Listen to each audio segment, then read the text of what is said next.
Soladria aggiunge un corner importante nella sua sede con Simecom. Perché questa partnership con questa azienda?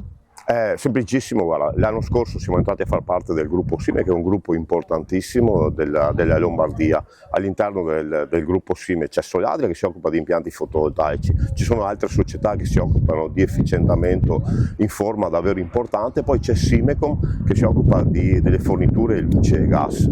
E abbiamo notato che hanno delle opportunità, dei servizi davvero interessanti.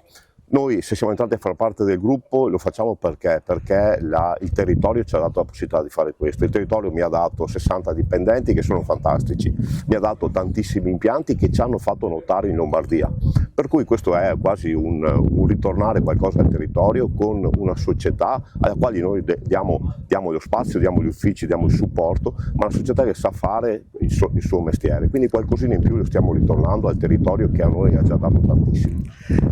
Ecco, in un momento contingente particolare e vista l'importanza della sua azienda anche a livello occupazionale eccetera, preoccupati dello tsunami Trump?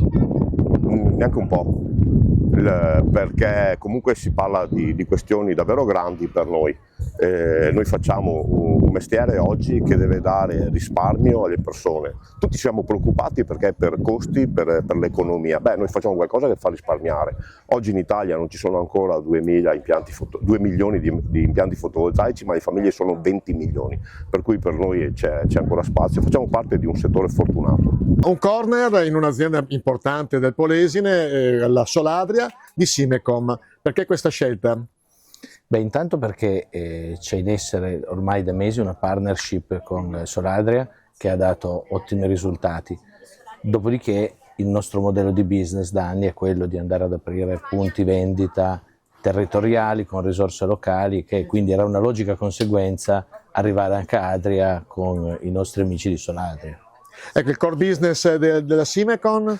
E la vendita di gas ed energia elettrica. La storia è una storia di 70 anni che parte appunto dalle metanizzazioni, poi mano a mano si è evoluta sull'energia elettrica. Oggi grazie appunto a Soladria abbiamo inserito anche il fotovoltaico e continuiamo a crescere dietro questi servizi. In un mercato fluido come questo, tra l'altro con lo tsunami Trump, come vi collocate voi? Che difficoltà avete in questo momento?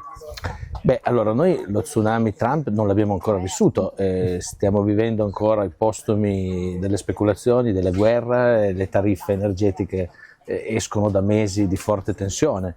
Detto questo, quello che ci ha sempre contraddistinto è la serietà, la chiarezza e quindi anche saper gestire momenti di turbolenza tariffaria è il nostro valore, perché stando sul territorio andiamo a spiegare al cittadino cosa sta succedendo.